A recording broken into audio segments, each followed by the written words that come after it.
Hello everyone, good evening. So आज हम discuss करेंगे सेट नंबर 85। सो देखिए, आज मैं घर से ही क्लास दे रहा हूँ, लेकिन कल सुबह 9 बजे हमारी सेम क्लास रहेगी, हमारी विद फेस क्लास आएगी। और कल रात को 9 बजे 9 PM हमारी जो है मैराथन क्लास है, तो उसमें आना मत भूलिए। तो उन क्लासेस को ज्वाइन करना है आपको। तो कल हम सुबह 9 बजे भी मिलेंगे और इससे पहले सुबह 4 बजे भी मिलेंगे। सुबह 4 बजे करंट अफेयर डालूंगा मैं, सुबह 9 बजे हमारे ऐसी सेम क्लास आएगी और 9 PM को मैराथन क्लास होगी। ठीक है। सो देखते हैं आज इस लेक्चर के अंदर हम क्या डिस्कस करेंगे। सो सबसे पहले तो आपको सबको हैप्पी न्यू ईयर। मैंने सबसे विश भी ली है और सबको विश भी किया है, और इंस्टाग्राम के ऊपर भी मैं बात करी थी आप लोगों के साथ। तो इसी साल को नई उमंग, नई जोश, नए तरीके से हम पढ़ेंगे। सो देखते हैं आज के लेक्चर के अंदर क्या क्वेश्चन रहते हैं। और इस वीडियो को लेकर आ रहा हूं मैं, मेरा नाम है डॉक्टर विपिन गोयल। सो आगे बढ़ते हैं। आगे बढ़ने से पहले मैं आपको बता दूं, आप मुझे डिफरेंट सोशल मीडिया के ऊपर फॉलो कर सकते हैं। टेलीग्राम चैनल के ऊपर डॉक्टर विपिन गोयल के नाम से, यहाँ पे जो है 99,000 प्लस बच्चे मेरे साथ जुड़े हुए हैं, तो आप भी जहाँ पे जुड़ सकते हैं। प्लस आप मुझे इंस्टाग्राम के ऊपर डॉक्टर विपिन गोयल के नाम से भी फॉलो कर सकते हैं। तो यहाँ पे जो है सारे लेक्चर, सारे PDF वगैरह आपके शेयर किए जाते हैं।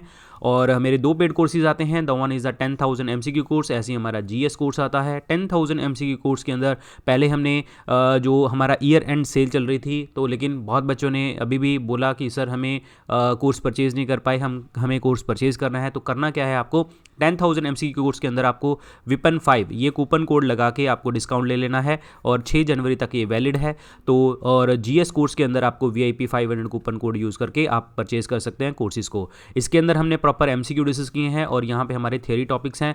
अगर आप किसी भी government exam, SSC, railway, defence, state exam, state PCS, और आप IB का एग्ज़ाम की तैयारी करेंगे, SSC CGL आ गया है, तो आप इन कोर्सेज़ को परचेज़ कर सकते हैं और अपनी प्रेपरेशन को आगे बढ़ा सकते हैं। इन कोर्सेज़ को परचेज़ करने के लिए करना क्या है, आपको करना है स्टडी IQ की ऐप आपको डाउनलोड करनी है।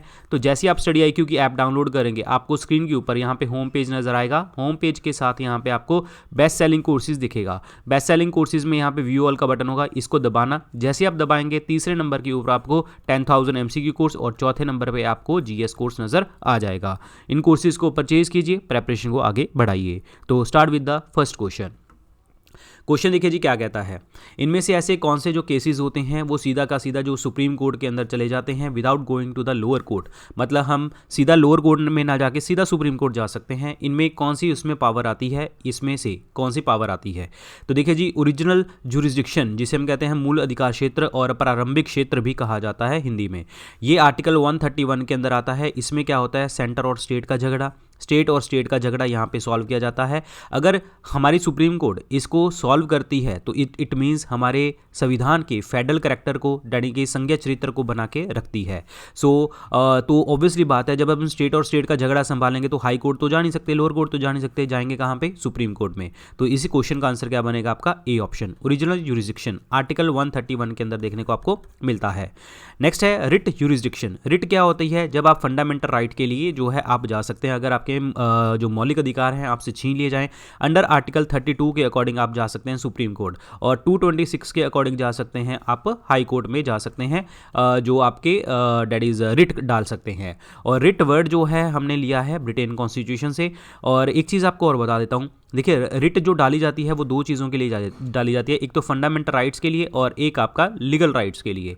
अगर हम बात करते हैं फंडामेंटल राइट के लिए, तो आप सुप्रीम कोर्ट में भी जा सकते हो 32 के अकॉर्डिंग, हाई कोर्ट में भी जा सकते हो। लेकिन जब आपके कानूनी अधिकारों की बात आती है तो पहले आपको हाई कोर्ट ही जाना पड़ेगा। समझ आया आप लोगों को, तो पहले आपको हाई कोर्ट ही जाना पड़ेगा, देन आप आगे जाके सुप्रीम कोर्ट जा सकते हैं, लेकिन पहले आपको जाना पड़ेगा high court. So it means अगर आपसे पूछा राइट्स के मामले में सबसे ज़्यादा पावर किसके पास है, तो आप बोलेंगे हाई कोर्ट के पास है, क्योंकि हाई कोर्ट में 226 के अकॉर्डिंग फंडामेंटल राइट और लीगल राइट्स के अकॉर्डिंग हम इसको जो है केस सॉल्व किए जाते हैं।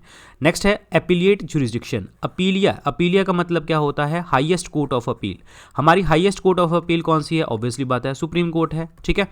नेक्स्ट है एडवाइजरी, जिसे हम कहते हैं सलाहकार। और जो हमारी सुप्रीम कोर्ट है, सुप्रीम कोर्ट किसको एडवाइस दे सकती है, राष्ट्रपति को एडवाइस दे सकती है, प्रेसिडेंट को एडवाइस दे सकती है। लेकिन ये चीज़ ध्यान रखना, प्रेसिडेंट के ऊपर ये बाइंडिंग नहीं होती, प्रेसिडेंट की मर्जी होती है वो माने या ना माने। ठीक है। तो इस क्वेश्चन का जो आंसर बनेगा वो बनेगा A option, original jurisdiction is the correct answer. यहाँ पे मैंने आपको बताया है ओरिजिनल जुरिस्डिक्शन का मतलब, ठीक है, सेम बात वही है। और उसके बाद अपीलिया क्षेत्राधिकार, ये भी मैंने आपको बता दिया है। चलते हैं जी अगले क्वेश्चन की तरफ। नेक्स्ट है जो आपका लायन, लिपर्ड एंड टाइगर, ये एक जीनस से बिलोंग करते हैं, उसका जीनस क्या है? देखिए फर्स्ट ऑफ ऑल आपको पता होगा बाइनोमियल नॉमेनक्लेचर, जिसे हम कहते हैं द्विनाम पद्धति। बाइनोमियल नॉमेनक्लेचर का मतलब क्या होता है? साइंटिफिकली किसी भी पर्सन का नाम जो है दो नामों से बना होता है, एक होता है उसका जीनस जिसमें आपकी जेनेटिक कॉम्पोजिशन होती है, और एक होती है स्पीशीज जो आपकी जाति है, ठीक है। और ये जो दो नामों का प्रोसेस किसने बताया था? लीनियस ने बताया था। और ये लीनियस कौन है? ये वही है द फादर ऑफ टैक्सोनॉमी। जो कोई भी अगर हमें कोई स्पीशीज़ हम ढूंढ लेते हैं, उसको हमने नाम और category wise, class, order, kingdom, phylum, ये सब डिवाइड करना होता है, तो हम टैक्सोनॉमी उसको कहते हैं, उसकी स्टडी को। तो टैक्सोनॉमी किसने बताया था? लीनियस ने। और लीनियस ने आगे क्या बता दिया? बाइनोमियल नॉमेनक्लेचर, जीनस भी और स्पीशीज़ का कैरेक्टरिस्टिक भी। तो यहाँ पे पूछ रहे हैं शेर और लिपर्ड, तेंदुआ और टाइगर का जो जीनस है वो क्या है? सबसे पहले तो आपको पता होना चाहिए इनके नाम क्या हैं। तो लायन का जो नाम है डेट इज़ अ पैंथरा लियो, और इसका लिपर्ड का है पैंथरा पार्डस। ये नाम पूछे जा सकते हैं आपको पेपर में। और टाइगर जो हमारा नेशनल एनिमल है, तो टाइगर का नाम है जी आपका पैंथरा टिग्रिस, ये आपको याद रखना है। और एक वन मोर थिंग इज़ कि जीनस का नाम हमेशा कैपिटल में रखा जाता है, और जो स्पीशीज़ है उसका नाम जो है आप स्मॉल लेटर में रखते हैं, तो ये आपको दिख रहा होगा, ठीक है। तो ऑब्वियसली बात है, तो जीनस है तो ऑब्वियसली ये बनेगा पैंथरा, तो आंसर इसमें बी ऑप्शन बनेगा right answer. Panthera is the correct answer, very very important. और प्रोजेक्ट टाइगर हमने कब लॉन्च किया था? प्रोजेक्ट टाइगर हमने लॉन्च किया था 1973 में। 1973 में ही आपके संविधान के अंदर एक चीज़ हुई थी, basic structure of the constitution के बारे में बात हुई थी, जहां पे हमने Kesavananda Bharati case versus state of Kerala के बारे में बात करी थी कि हाँ, हमारा संविधान जो है बेसिक स्ट्रक्चर यानी कि मूल ढांचे को कभी भी हिला नहीं सकता और चेंजेस नहीं कर सकता। तो आंसर इसमें बी ऑप्शन बनेगा करेक्ट आंसर। तो यहाँ पे देखिए जी, ये है पैंथरा टिग्रिस एशिया के अंदर, अफ्रीका के अंदर पैंथरा लियो वल्नरेबल, जैगुआर जो है panthera onca, and leopard panthera pardus, snow leopard panthera uncia. तो ये आपको सारे नाम पता होने चाहिए, ये कोई भी पेपर में पूछा जा सकता है, वेरी वेरी इंपॉर्टेंट। नेक्स्ट देखिए जी, कौन से शहर के अंदर धामक स्तूप जो है देखने को आपको मिलता है? तो धामक स्तूप जो है बनाया किसने था? अशोक ने बनाया था। और स्तूप होते क्या हैं, एक दिखाता हूं आपको। स्तूप होते क्या हैं, इस तरीके से, ये डोम शेप जो है आपको स्ट्रक्चर दिख रहा है, ये बुद्धिस्ट श्राइन के अंदर ये देखने को आपको मिलता है। जो बुद्ध भगवानों की चीज़ें होती हैं उनमें डोम शेप स्ट्रक्चर जो होता है, दिस इज द स्तूप, ठीक है। ऐसे ही बहुत सारे स्तूप हैं, सांची स्तूप है, लुम्बिनी है, सांची स्तूप भी आपका देखने को मिलता है और मध्य प्रदेश के अंदर, ठीक है। और एक चीज़ आपको और बताना चाहूँगा मैं कि लुम्बिनी के अंदर जो है आपका, Lumbini is the birth place of the Buddha भगवान, और यहाँ पे जो है आपका एक पिलर है डेट इज़ कॉल्ड रुमनदेई पिलर, याद रखिए रुमनदेई पिलर, ये अशोक ने बनवाया था। रुमनदेई स्तंभ जो है अशोक ने बनवाया था। अब बात करते हैं यहाँ पे धामक स्तूप की। तो धामक स्तूप है कहाँ पे? वो है वाराणसी के अंदर। वाराणसी कहाँ पे एग्जैक्टली जगह पूछी जाए तो सारनाथ के अंदर है। ये सारनाथ वही जगह है जहाँ पे बुद्ध भगवान ने पहला उपदेश दिया था, और इस उपदेश का नाम था धर्मचक्र परिवर्तन। ध्यान रखिए, वेरी वेरी इंपॉर्टेंट है, परिवर्तन। और ये आपको याद रखना है, आंसर इसमें सी ऑप्शन बनेगा राइट आंसर, वाराणसी। अच्छा, एक चीज़ और आपको बताता हूँ, बुद्ध चीज़ों के आपके आर्किटेक्चर के अंदर ये चीज़ें भी पूछी जाती होती हैं। एक होता है आपका डेट इज़ एक होता है आपका डेट इज़ चैत्या, एक होता है विहार, ठीक है। ये क्वेश्चन भी पूछे जाते हैं, चैत्य और विहार का मतलब क्या होता है? चैत्य मतलब चिंतन करना, ऐसे याद करना, चैत्य मतलब चिंतन करना। ये जो होते हैं ये आपके रिलीजियस प्लेस होते हैं बुद्ध भगवान के, जितने भी उनके जैसे हम कहते हैं ना मंदिर वगैरह, ऐसे करके रिलीजियस प्लेसेस इज चैत्या। विहार आपने देखा होगा, बहुत सुना होगा, सरस्वती विहार, पता नहीं कौन कौन से, प्रेम विहार, एनीथिंग, जो भी नाम ऐसे सुनते होंगे विहार। तो विहार का मतलब क्या होता है कि हम कहते हैं ना कि मेरा घर वहाँ पे उस विहार में है, तो विहार का मतलब ये हो गया कि जहाँ पे आपके जो रेजिडेंशियल प्लेसेस हैं। तो आपको ऐसे याद रखना है, ये गलती नहीं करनी, मैंने आपको तरीका बता दिया कैसे याद करेंगे। तो जितने भी मॉन्क्स, नन्स वगैरह जहाँ पे रहते हैं उनको विहार कहते हैं, जहाँ पे वो चिंतन रिलीजियस हॉल है, जहाँ पे आप वो प्रेयर वगैरह करते हैं। तो ये है आपका date is Dhamek stupa, very important. Next question, biosphere के अंदर जो है जीव मंडल में लिविंग बींग्स और जो इंटरकनेक्टेड रहते हैं और इंटरडिपेंडेंट रहते हैं एक दूसरे के ऊपर सर्वाइवल के लिए। जैसे हम हैं, हम पेड़ों के ऊपर, पौधों के ऊपर, और वो हमारे ऊपर ऐसे डिपेंडेंट रहते हैं। तो इस सपोर्टिंग सिस्टम को हम क्या कहते हैं? जहाँ पे भी लिविंग और नॉन लिविंग की इंटरेक्शन होती है उसे हम क्या कहते हैं? Ecosystem. Very very important answer इसमें ए ऑप्शन बनेगा राइट आंसर। इकोसिस्टम पूछा जाता है कि इस वर्ड को, टर्म को किसने कॉइन किया था? तो डेट वॉज टेंसले। टेंसले ने कॉइन किया था द टर्म इकोसिस्टम। आंसर इसमें 1 option is the right answer. Very very important. तो यहाँ पे देखिए जी, इकोसिस्टम में क्या होता है? नॉन लिविंग और लिविंग का जो इंट्रैक्शन है, पानी, लिविंग, एनीथिंग जो भी आपका इंट्रैक्शन हो रहा है सॉइल, लिविंग, नॉन लिविंग चीज़ों के साथ, this is called ecosystem. Next है जी, हिमालयस का ऐसा कौन सा पार्ट है जहाँ पे तीस्ता और दिहांग रिवर काटते हैं हिमालयस को? वो कौन सा है? फर्स्ट ऑफ ऑल, हिमालयस का ओरिजिन जो है देखने को मिलता है आपको टेथेसी से। Himalayas are the youngest fold mountain. This is again very important, youngest fold mountain है। और हिमालय के जो है आपकी जो ऊंचाई है वो बढ़ती चली जा रही है क्योंकि वहाँ पे प्लेट टेक्टोनिक मूवमेंट देखने को आपको मिलती हैं। और ये क्वेश्चन है अब तीस्ता और दिहांग रिवर के ऊपर। तो देखते हैं, आपको एक पिक्चर दिखाता हूँ, आपको पता लग जाएगा। ये पूरा का पूरा जो है आपका हिमालयन वाला पार्ट है, ये हिमालयन वाला पार्ट है। और हिमालय जो है ऐसे डिवाइड किए गए हैं किसमें? 4 रीजन में, पंजाब हिमालयस, कुमाऊं हिमालयस, नेपाल और असम हिमालयस। पंजाब हिमालयस जो होते हैं इंडस रिवर और सतलज रिवर के बीच में है, और कुमाऊं हिमालयस जो है सतलज रिवर और काली रिवर के बीच में है। यहाँ पे काली रिवर और तीस्ता रिवर के बीच में है नेपाल हिमालयस, और तीस्ता और यहाँ पे आती है दिहांग यानी कि ब्रह्मपुत्रा, उसके बीच में है हमारे Assam Himalayas. Very very important. तो क्वेश्चन जो है यहाँ से पूछा गया था ये वाला, तो आंसर इसमें क्या बनेगा? असम हिमालयस। बाकी कोई भी क्वेश्चन पूछा जा सकता है यहाँ से, तो इस क्वेश्चन का क्या बनेगा answer? That is Assam Himalayas is the correct answer. C option is the right answer. और यहाँ पे एक चीज़ मैं आपको बताता हूँ, असम के अंदर जो ब्रह्मपुत्रा रिवर होती है एक आइलैंड बनाती है जिसे हम क्या कहते हैं? Majuli island. Majuli island, clear. और ये हमारा रिवराइन आइलैंड है, रिवराइन आइलैंड है। रिवर लोहित, सुबानश्री, दिहांग, दिबांग, ये सारी रिवर्स आके मिलती हैं और मजूली आइलैंड यहाँ पे बनाती हैं। Very very important. नेक्स्ट देखिए जी, ऐसी कौन सी रिट है जो इशू करी जाती है हाई कोर्ट द्वारा, हायर कोर्ट यानी कि हाई कोर्ट और सुप्रीम कोर्ट द्वारा? When a lower court has considered a course going beyond it's jurisdiction. देखिए क्वेश्चन यहाँ से समझना है, जब क्षेत्राधिकार के अंदर जिसमें हमें पता होता है कि कोई केस आ गया, ठीक है, उस केस का फैसला जो है वो आपकी लोअर कोर्ट ना देके सुप्रीम कोर्ट और हाई कोर्ट देगी, तो जो एक रिट इशू करी जाती है जिसमें कह रहे हैं कि जो सुप्रीम कोर्ट है, जिसमें सुप्रीम कोर्ट है वो आपका केस का मतलब केस का रिजल्ट वो सुनाएगी और हाई कोर्ट सुनाएगी, लोअर कोर्ट नहीं सुनाएगी। उस रिट को हम क्या कहते हैं? उस रिट को बोला जाता है हेबियस, इस रिट को बोला जाता है प्रोहिबिशन। निषेध वर्ड यूज़ किया जाता है इसके लिए। पहले मैं आपको दिखाता हूँ, आपको पता लग जाए, ठीक है। चलो मैं आपको जो है आपको 4-5 रिट्स बताता हूँ जो है हमारी। तो पहले तो आपको पता है कि रिट वर्ड हमने कहाँ से लिया है? ब्रिटेन कॉन्स्टिट्यूशन से, ठीक है। तो 5 तरह की रिट्स होती हैं। हेबियस कॉर्पस, हेबियस कॉर्पस का मतलब होता है you have a body, you have a body. यहाँ पे बॉडी का मतलब क्या है? सुप्रीम कोर्ट और हाई कोर्ट। अगर आपसे फंडामेंटल राइट आपसे छीन लिए जाएं, आपको कोई पुलिस वाला डिटेन करके रख ले, ठीक है, और जो है आपको पुलिस वाला डिटेन करके रख ले, तो कोई भी किस चीज़ के कारण जो है आपको कभी लॉयर से नहीं मिलने दिया जा रहा, आपको ज़बरदस्ती पकड़ के बैठ जाए, तो उसमें आप हाई कोर्ट और सुप्रीम कोर्ट जा सकते हो हेबियस कॉर्पस के अकॉर्डिंग। दूसरा होता है मैंडामस। मैंडामस का मतलब होता है टू एक्टिवेट।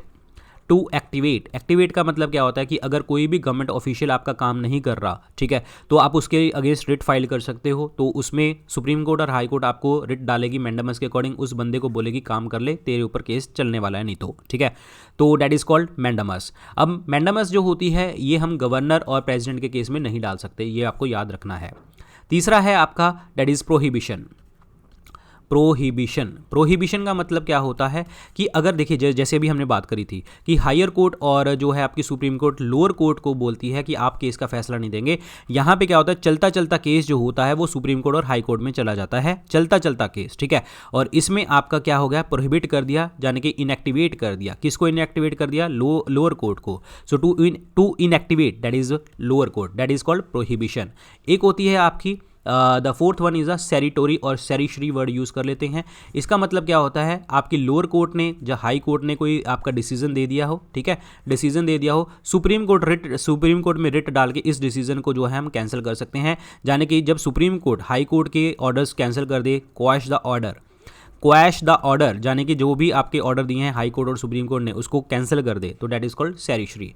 अब आप कहेंगे कि सर प्रोहिबिशन और सेरिशरी सेम सेम से हैं, लेकिन डिफरेंस क्या है? प्रोहिबिशन में क्या होता है कि चलता चलता केस जो है आपका सुप्रीम कोर्ट और हाई कोर्ट के पास चला जाता है, यहाँ पे डिसीजन नहीं आया हुआ। लेकिन सेरिशरी में क्या हुआ है, लोअर कोर्ट और हाई कोर्ट ने डिसीजन दे दिया है, लेकिन सुप्रीम कोर्ट ने उसके ऑर्डर्स को कैंसिल कर दिया है। So this is the main difference. और पांचवा जो है आपका है क्यो वारंटो। क्यो warranto, this is fifth one. क्यो वारंटो का मतलब क्या होता है? व्हाट इज योर अथॉरिटी, आपकी क्या अथॉरिटी है? What is your authority, what is your authority मतलब आपकी क्या अथॉरिटी है, ठीक है। लाइक फॉर एग्जांपल किसी गवर्नमेंट ऑफिस के अंदर जो है आपका जो हाईएस्ट ऑफिसर है उसने किसी और पर्सन को आपकी सीट के ऊपर बिठा दिया जहाँ पे आपकी प्रमोशन होने वाली थी। तो क्या होगा कि आप यहाँ पे खड़े हो, आपकी सीट यहाँ पे होनी थी, लेकिन इसने क्या किया, इसने किसी और पर्सन को बिठा दिया यहाँ पे। तो आप क्या कर सकते हो, रिट फाइल कर सकते हो इस बंदे के अगेंस्ट कि हाँ, और इस बंदे के अगेंस्ट कि आपने इसको कैसे बिठाया यहाँ पे। तो ये बंदे के ऊपर जो केस चलेगा वो रिट जो डलेगी वो डलेगी आपकी क्यो वारंटो। तो सुप्रीम कोर्ट हाई कोर्ट पूछेगी कि तुम्हारी अथॉरिटी क्या थी भाई, तुमने उसको वहाँ पे बिठा दिया। So these are the 5 writs जो हमारे कॉन्स्टिट्यूशन में गिवन है, तो आपको ये समझ लेनी है। क्लियर? चलिए जी आगे क्वेश्चन है, मेटल्स हैं जो आपकी रिएक्ट करती हैं सोडियम हाइड्रोक्साइड के साथ, तो वो क्या प्रोड्यूस करती हैं? तो आपको एक पिक्चर दिखाता हूँ, आपको पता लग जाएगा यहाँ पे। सो जिंक मेटल है, तो उसमें सोडियम हाइड्रोक्साइड मिला, NaHO मिला, तो जैसे 2NaOH मिला तो इसमें आपका सोडियम जिंकेट बन गया इस तरीके से और हाइड्रोजन गैस निकल आई। ऐसा ही जिंक जो है आपका HCl के साथ मिलता है हाइड्रोक्लोरिक एसिड के साथ, तो जिंक क्लोराइड बन गया और हाइड्रोजन गैस निकल आई। तो अगर आपसे पूछा सोडियम हाइड्रोक्साइड और HCl के साथ अगर कोई मेटल मिलती है तो क्या चीज़ होगी, तो हाइड्रोजन गैस निकलेगी। Very very important. क्लियर? तो इस क्वेश्चन का आंसर क्या बनेगा आपका? 4th option is the correct answer, hydrogen gas is the right answer. Very very important. Next देखिए जी, other name of platelets. Platelets का दूसरा नाम क्या है? प्लेटलेट्स का दूसरा नाम क्या है? फर्स्ट ऑफ ऑल प्लेटलेट्स होते क्या हैं? पहले तो हमारी बॉडी के अंदर 1.5 से 4.5 लाख की रेंज में जो है आपके प्लेटलेट्स देखने को मिलते हैं, और प्लेटलेट्स का नाम है आपका थ्रोम्बोसाइट। थ्रोम्बोसाइट। और प्लेटलेट्स काम किसके आते हैं? प्लेटलेट्स आपके ब्लड क्लॉटिंग में काम आते हैं, रक्त का थक्का जमाने में काम आते हैं। अब आपसे रक्त का थक्का जमाने में भी और भी चीज़ें पूछी जा सकती हैं, इसमें हमें 4 चीज़ें और चाहिए होती हैं। वो कौन कौन सी? 2 तो उसमें प्रोटीन चाहिए हमें, 2 तो हमें उसमें प्रोटीन चाहिए। वो कौन कौन से? Prothrombin and one more is the fibrinogen. एक चाहिए हमें फाइब्रिनोजन चाहिए, और एक हमें चाहिए मिनरल होता है आपका कैल्शियम। एक चाहिए हमें vitamin, that is called vitamin K. Vitamin K जो होता है जिसे हम कहते हैं फिलोकिनॉन उसको कहा जाता है, ठीक है। सो यहाँ पे बात करते हैं, यहाँ पे 4 आपके मैंने बता दिए। अगर आप में से इनमें से पूछा कि कंपलसरी प्रोटीन बताइए जो आपका प्रेजेंट होना ही चाहिए, तो वो आपका फाइब्रोनिजन है। फाइब्रोनिजन जो है प्रेजेंट होना ही चाहिए किसी भी हालत में, और फाइब्रोनिजन जो होता है ये लीवर प्रोड्यूस करता है, ये आपको याद रखना है। और ये फाइब्रोनिजन जो ब्लड क्लॉटिंग करता है, जैसे शरीर से बाहर अगर ब्लड आए, हमारी स्किन से जो ब्लड आता है उसको आपका क्लॉट करता है, ये वाला पार्ट। सो ये ही आपका प्लेटलेट्स का फंक्शन। तो आंसर इसमें 4th ऑप्शन बनेगा। एक चीज़ आपको और बताता हूँ, प्लेटलेट्स जो होते हैं ये हमारे बॉडी टेम्परेचर को भी कंट्रोल करके रखते हैं। डेंगू के अंदर जो होते हैं आपके, डेंगू के अंदर प्लेटलेट्स काउंट हिलता है, यानी कि जब डेंगू हुआ तो प्लेटलेट्स काउंट जो होंगे आपके कम हो जाएंगे, प्लेटलेट्स काउंट कम हो जाएंगे, ये आपको ध्यान रखना है। आंसर इसमें 4th ऑप्शन बनेगा राइट आंसर।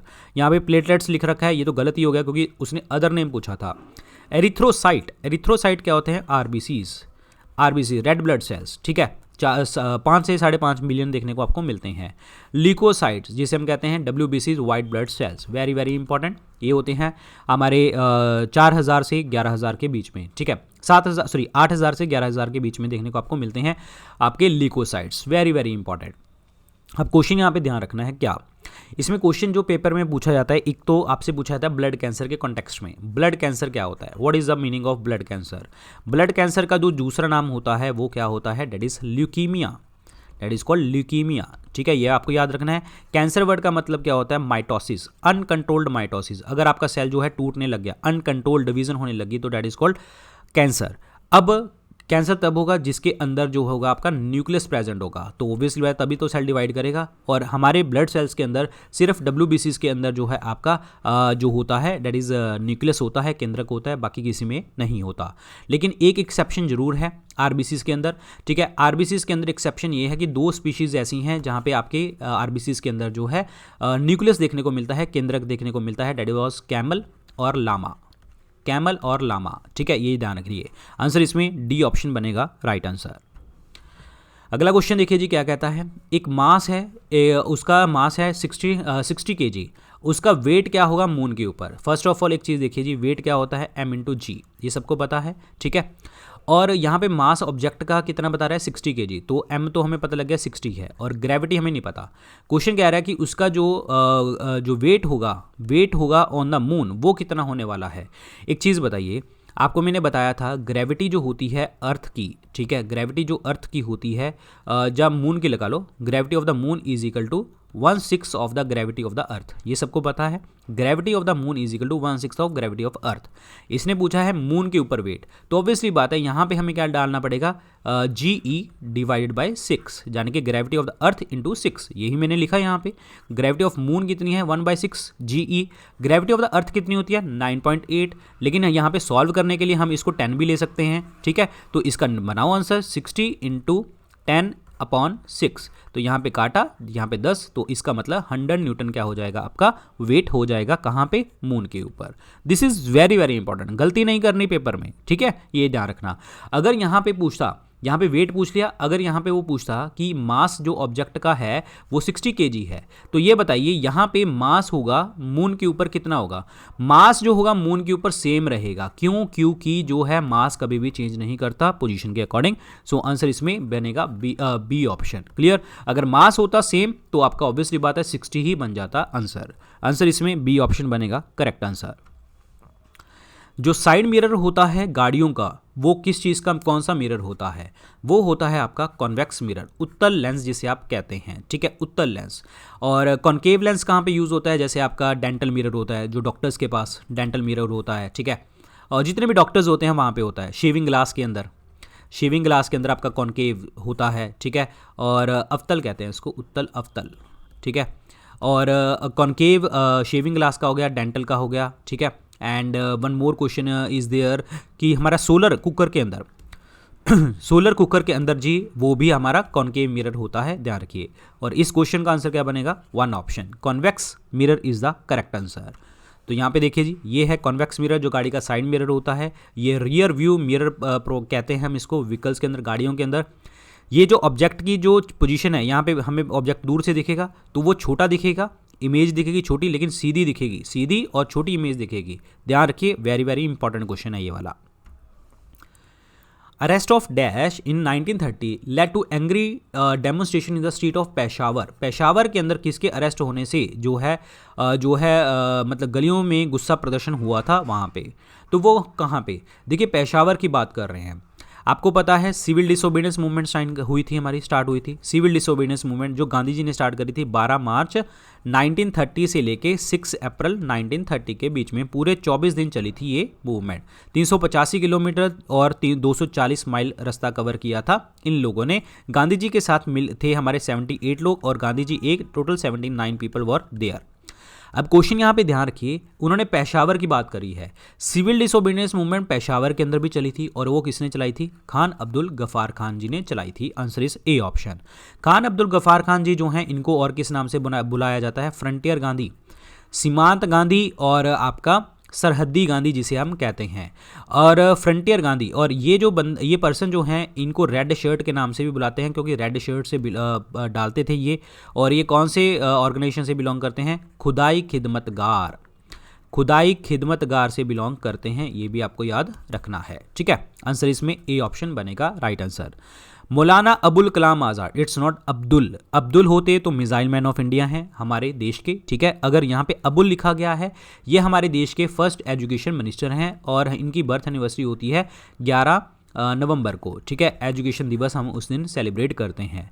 और टीचर्स डे कब सेलिब्रेट करते हैं, 5 सितंबर को, और डॉक्टर सर्वपल्ली राधाकृष्णन जी का बर्थ एनिवर्सरी होती है उस दिन। और बात करते हैं जाकिर हुसैन जी की। जाकिर हुसैन जो है फर्स्ट मुस्लिम प्रेसिडेंट हैं हमारे देश के, और ये वही प्रेसिडेंट हैं जिनकी हत्या मतलब जिनकी डेथ जो है ऑफिस के अंदर हुई थी, die in the office. Office का मतलब ये होता है कि जो उनका कार्यकाल के अंदर ही उनकी डेथ हो गई थी, तो वो थे आपके जाकिर हुसैन। तो इस क्वेश्चन का आंसर क्या बनेगा आपका, ए ऑप्शन बनेगा राइट आंसर। खान अब्दुल गफ्फार खान जी पेशावर के अंदर जो है यहाँ पे एंग्री डेमोन्स्ट्रेशन देखने को आपको मिली थी। वेरी वेरी इंपॉर्टेंट, आंसर इसमें ए ऑप्शन बनेगा करेक्ट आंसर। तो ये है जी आपकी पूरी की पूरी मूवमेंट जो आपकी ये है जी खान अब्दुल गफ्फार खान जी जिन्होंने ये मूवमेंट चलाई थी। नेक्स्ट क्वेश्चन देखिए जी, दारा शिकोह को मार दिया गया था उसके ब्रदर द्वारा, किसने मारा था? देखिए जी, दारा शिकोह जो बेटा है शाहजहां का है और भाई किसका है? औरंगजेब का। ऑब्वियसली बात है औरंगजेब ने इसको मारा।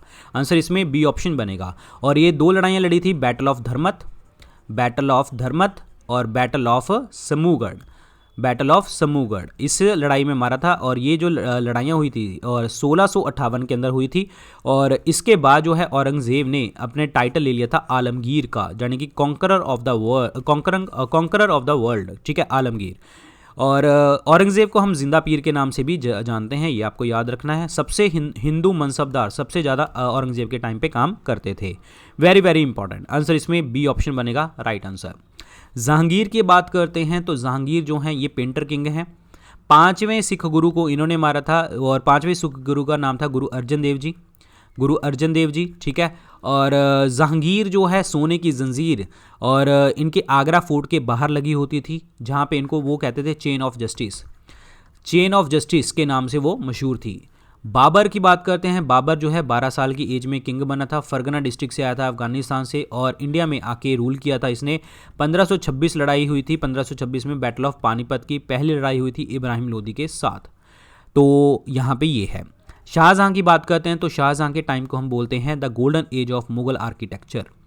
Golden age of Mughal architecture word use किया जाता है, ध्यान रखना है आपको। तो आंसर इसमें क्या बनेगा? बी ऑप्शन बनेगा right answer. Aurangzeb is the correct answer. Next question देखिए जी, किसकी जुरिस्डिक्शन के अंदर, देखिए पहले क्वेश्चन पढ़ते हैं। Under which of the following jurisdiction can any individual whose fundamental right has been violated can directly to go to the supreme court for remedy? ध्यान से समझिए क्या कह रहा है। कौन से क्षेत्राधिकार के अकॉर्डिंग अगर उसके फंडामेंटल राइट उससे छीन लिए जाएं, उल्लंघन हो जाए, तो वो सुप्रीम कोर्ट सीधा जा सकता है। कौन सी रिट के अकॉर्डिंग? अभी मैंने आपको सारी रिट समझाई थी। तो आंसर इसमें क्या बनेगा आपका? Writ jurisdiction is the correct answer. और रिट जो है आपका आर्टिकल 32 के अकॉर्डिंग, हेबियस कॉर्पस के अकॉर्डिंग उसके अंदर जो है रिट डलेगी। आंसर इसमें बी ऑप्शन बनेगा और ये आर्टिकल 32 में लिखा गया है। आर्टिकल 32 को हम क्या कहते हैं? कॉन्स्टिट्यूशनल रेमेडीज, ठीक है। और इसको हम और क्या कहा जाता है? Heart and the soul of Indian constitution, heart and the soul of Indian constitution. Answer इसमें बी ऑप्शन बनेगा right answer. Very very important. ये सारी जुरिस्डिक्शन हम डिस्कस कर चुके हैं। आंसर इसमें बी ऑप्शन बनेगा करेक्ट आंसर। इनमें से कौन सा फैक्टर नहीं है not a major abiotic factor? Abiotic का मतलब जो एबायोटिक का मतलब अजैविक है। तो पहले तो आपको पता होना चाहिए जैविक और अजैविक। जैविक तो आपको पता ही है जी कौन से होंगे, प्रोड्यूसर प्लांट्स, एनिमल्स, इस तरीके से। लेकिन एबायोटिक फैक्टर में कौन कौन सी चीज़ें आती हैं? वाटर, एटमॉस्फेयर, टेम्परेचर, सॉइल और सनलाइट और विंड, ठीक है। ये आपको याद हो गया। सबसे ज़्यादा मेजर अगर हम बात करें एबायोटिक फैक्टर क्या है? पानी। सभी जब भी हम कि कहीं पे भी आप जाते हो, कहीं पे भी आपने देखा होगा मार्स के ऊपर गए हैं, कहीं पे भी आप जाते हो, मिशन जाते हैं, तो सबसे पहले वो क्या ढूंढते हैं? वाटर, ठीक है। सो जो मेजर एबायोटिक फैक्टर है वो तो वाटर। वाटर के बिना तो कोई रह ही नहीं सकता, ठीक है। बाकी चीज़ों के अकॉर्डिंग हम फिर भी एडजस्ट कर सकते हैं, लेकिन पानी के बिना हम नहीं रह पाएंगे। तो water is a abiotic factor, major abiotic factor. तो क्वेश्चन यहाँ पे बोला है not a major biotic factor. तो इसमें से जो एयर है दैट इज जो not a major abiotic factor. Wind होती है, मूविंग एयर जो होती है, देखिए ध्यान रखिए, मूविंग एयर जो होती है उसे हम क्या कहते हैं? विंड कहते हैं। So air is not a major abiotic factor. तो आंसर इसमें डी ऑप्शन बनेगा correct answer, D option. Next देखिए, हुमायूं टॉम जो है वो कहाँ पे लोकेटेड है? हुमायूं का मकबरा कहाँ पे स्थित है? हुमायूं का मकबरा है आपका हुमायूं टॉम, ये है न्यू दिल्ली के अंदर। आंसर इसमें बी ऑप्शन बनेगा राइट आंसर। हुमायूं टॉम जो बनवाया था वो किसने बनवाया था? हुमायूं टॉम बनवाया था हुमायूं की वाइफ एम्प्रेस बेगा बेगम ने जो है इनको बनवाया था, ठीक है। और इसका जो निर्माण है वो किसने किया था? दो लोगों ने किया था। मैं आपको पहले पिक्चर दिखाता हूँ, आपको पता लग जाएगा। ये पिक्चर है हुमायूं टॉम की। इसको डिज़ाइन किसने किया था? मिराक मिर्ज़ा गियास ने इसको जो है डिज़ाइन किया था। और इसके साथ इसका बेटा भी था, डैट इज़ सैयद मोहम्मद। इन दोनों ने डिज़ाइन किया था पूरा का पूरा। देखने से आपको क्या लग रहा है? ये बिल्कुल एग्जैक्ट जो है ताजमहल की शेप का बना हुआ है। ताजमहल हम जानते हैं क्योंकि हमारा वो 7th वंडर था, ठीक है। अब बात ये है कि अगर हम ताजमहल ना देखें तो ताजमहल तो बाद में बना है ना, ताजमहल तो बाद में बना है, शाहजहां ने बनाया था। ये हुमायूं टॉम पहले बन चुका था, तो इसीलिए इसको हम क्या कहते हैं? Prototype of Taj Mahal. Prototype of Taj Mahal मतलब ताजमहल जैसा और उसका उससे पहले बना हुआ वो कौन सा है, that is the Humayun tomb. ये एक ऐसा ही बिल्कुल सेम टॉम आपका जो है साउथ में बना हुआ है, महाराष्ट्र के अंदर बना हुआ है, महाराष्ट्र के अंदर है औरंगाबाद के अंदर, महाराष्ट्र औरंगाबाद के अंदर। और वहाँ पे जो टॉम है वो क्या है आपका, डेट इज कॉल्ड बीबी का मकबरा। बीबी का मकबरा, बीबी का मकबरा को हम क्या कहते हैं, द ताज ऑफ डेक्कन, यानी कि साउथ का ताज, ताज ऑफ डेक्कन कहा जाता है, जो किसकी याद में बनाया गया था, राबिया दुरानी। ये राबिया दुरानी कौन है, ये वाइफ हैं किसकी, औरंगजेब की वाइफ हैं। लेकिन इसको बनाया किसने था, ये बीबी का मकबरा को बनाया किसने था, औरंगजेब, और जो औरंगजेब का बेटा डेट इज़ आजम शाह, आजम शाह ने बनवाया था। ये चीज़ ध्यान रखना, कई बार पेपर में आजम शाह पेपर में ऑप्शन नहीं आता, तो आपको टिक क्या करना पड़ेगा, औरंगजेब ही टिक करना पड़ेगा। अगर दोनों ऑप्शन आ जाते हैं औरंगजेब और आजम शाह, तो आपको आजम शाह टिक करना है, ध्यान रखना, ठीक है। सो ये क्लियर होना चाहिए आपके दिमाग में। तो ये ताज ऑफ डेक्कन है राबिया दुरानी वाला, ठीक है, और राबिया दुरानी वाला बीबी का मकबरा। और प्रोटोटाइप कौन सा है, हुमायूं टॉम। तो आंसर इसमें क्या बनेगा आपका, बी ऑप्शन। हुमायूं के ऊपर जो है एक पुस्तक लिखी गई है, डेट इज हुमायूं नामा। हुमायूं नामा, हुमायूं नामा किसने लिखी थी, इनकी सिस्टर गुलबदन बेगम ने, गुलबदन बेगम ने ये पुस्तक लिखी थी। ये भी आपको याद रखना है, इनकी बायोग्राफी है हुमायूं की। तो इस क्वेश्चन का आंसर बनेगा जी बी ऑप्शन। तो राइट आंसर इज बी। सो ये थे आज के लेक्चर के अंदर गाइस क्वेश्चन। कल हम दोबारा से मिलेंगे सुबह 9 बजे, 4 बजे करंट अफेयर आते हैं आपके, 9 बजे हमारे डेली क्लासेस, और शाम को कल 9 PM हमारी जो है मैराथन क्लास भी देखने को आपको मिलेगी। और जो भी लेक्चर्स की PDF होती है वो सारी की सारी हम टेलीग्राम चैनल के ऊपर शेयर करते हैं। और यहाँ पे 99,000 प्लस मेरे साथ बच्चे जुड़े हुए हैं, तो आप भी जुड़ सकते हैं। और इंस्टाग्राम के ऊपर भी आप मुझे फॉलो कर सकते हैं डॉक्टर विपिन गोयल के नाम से। और आप मेरे 2 पेड कोर्सेज परचेज कर सकते हो, 10,000 MCQ कोर्स और दूसरा हमारा GS कोर्स।